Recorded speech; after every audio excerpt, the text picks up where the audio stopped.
Most of what people know about Pearl Harbor is from just a real aerial view and seeing ships exploding and burning in the harbor. We have a really neat opportunity here to create that experience for players from the ground and put them smack in the middle of it.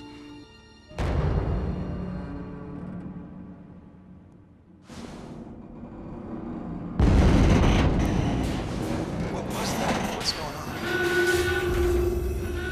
The player's going to be thrust into this event. He's going to walk out of the door of his battleship and just be amazed at everything that's happening.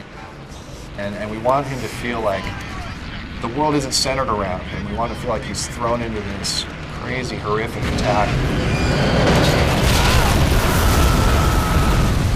And he's going to take a second to soak it all in.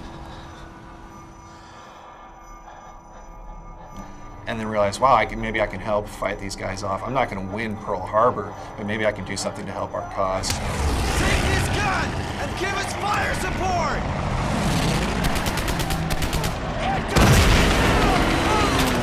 Throughout the game, a lot of the inspiration for the levels was taken from real live accounts. We did lots of research, read lots of books, listened to tapes, videos, movies. Reading about actual Medal of Honor recipients, what they did to receive these medals. They always say that reality is often more interesting than anything you can come up with, and I think that's very true in this case. Historically, the United States efforts were so different between the Pacific theater and the European theater. It was closer to two different wars than it was two different theaters. So we have a whole fresh palette of new environments and enemies that fought totally differently than our enemies in Europe did. The battles that took place during the first 2 years of the Pacific theater are unbelievable stories for us to tell players about and let them experience. Medal of Honor Pacific Assault, although it shares some similarities with the console version, which is called Rising Sun, it's a completely different game designed exclusively for the PC platform and the PC game player. In the previous Medal of Honor games, our enemies had been pretty straightforward. They would engage you, you'd see them, you'd fight, one of you would win. In Pacific Assault, we're trying to take it to a new level with both the enemies and the tactics they used, having them appear to be more human, having them make decisions based off how hurt they are. Are they going to turn and retreat and go look for help? Let him have it!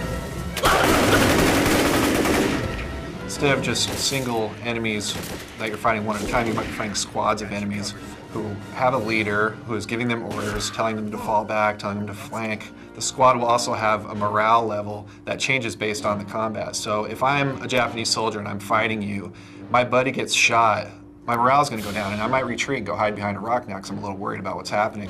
Or if my personality is different, I might instead pull out my sword and charge you.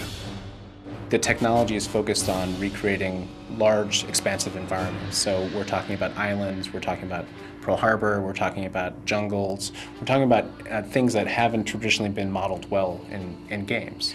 The new render in Pacific Assault will make the gameplay a lot more organic feeling. We'll be able to let the player roam around the world a little bit more freely to make it feel like not everything is planned, like they don't have to go from point A to point B to point C to complete the level. One thing we're really trying to do is create a tense environment, one where you're afraid that you're going to get shot and you really don't want to just go running up the middle of the road. Instead, you're going to be creeping from rock to tree to rock. We might add some more psychological features in there, maybe voices or whispers or a very eerie wind or something that's going to give it more of a moment. Every time that you replay the level, you're not always exactly hearing the same moments over and over again. We go out on weapon shoots with actual World War II weapons to ensure we record the right audio and our animators can see what it really looks like when you shoot one of these guns.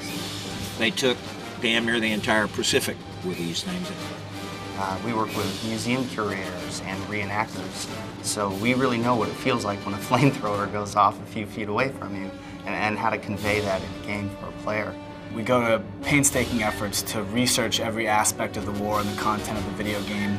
It provides us with an opportunity to entertain and educate players on World War II. And having the opportunity to build games that are socially conscious is pretty rare these days, and something our team in Electronic Arts takes most seriously. It is the most horrific and harrowing moments in our history.